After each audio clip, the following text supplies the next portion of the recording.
So hello and welcome to week 3 of Who Hates the Metta Bhavana. So I want to carry on looking at receptive awareness. We will come to actually cultivating metta. This isn't the whole of the practice. Remember, we're unlearning it and learning the sort of principles from the ground up. So we're still staying with being receptive to whatever's arising, particularly receptive to Vedana in the body, sensations in the body, and particularly around the belly and the heart center. I should also say, look, Vedana happen anywhere in the body, so you can also have an overall sense of how the body feels, how your legs feel, how does it feel, the contact with the seat, with the ground. What we're trying to do, though, is stay with direct experience. So it's not an imagined sensation or a story about how you feel. It's direct sensation. So now this week I want to talk about more challenging experiences that can arise. So for example, if there are difficult emotions going on, how do you stay with the Vedana of those difficult emotions? Our instinct, particularly if there's any kind of difficulty, painful experience, our instinct is to push it away or distract ourselves from that painful experience. And that's completely human and natural.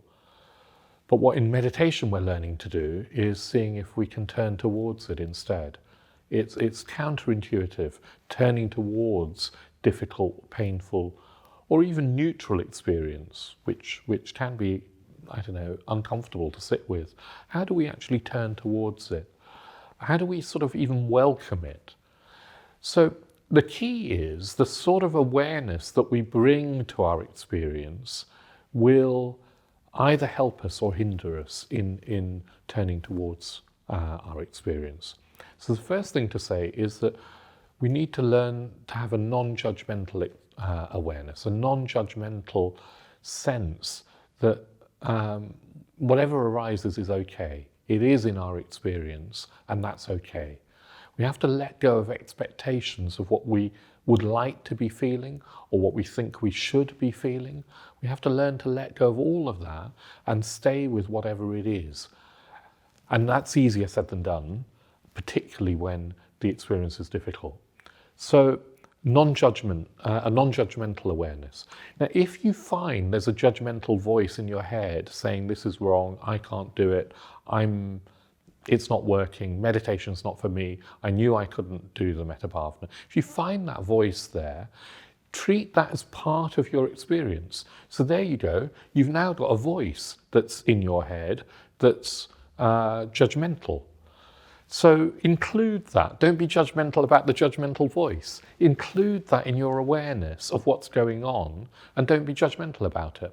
Otherwise, we can start telling ourselves off for telling ourselves off for telling ourselves off in sort of ever sort of receding circles that don't help us. So include whatever's arising in this non-judgmental awareness.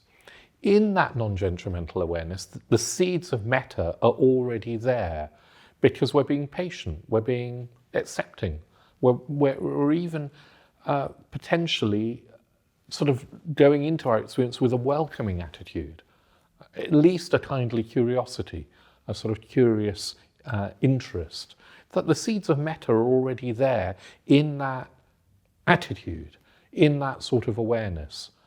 So that's what I want to emphasize particularly, is can we stay with our experience with a non-judgmental, patient, gentle curiosity. If it's really painful, imagine if somebody else was having a painful experience. Imagine a young child was having a painful experience, or a baby. You'd have a tenderness towards them. You'd probably hold them in your arms with tenderness and say, it's okay to be feeling like this. We'll see if we can learn to do that with ourselves, with our own experience. A little bit of tenderness, it will really, really help. We're trying to soften into our experience, not push it away.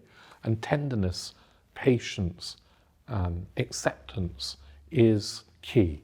So this week I want us to really look at the attitude that we're bringing, and see if we can learn to cultivate a receptive awareness that is also not judgmental, where anything can happen and it's okay. We're not doing it wrong. It's all part of the meditation. If you include it as part of your meditation, then it's all fine, then it's working.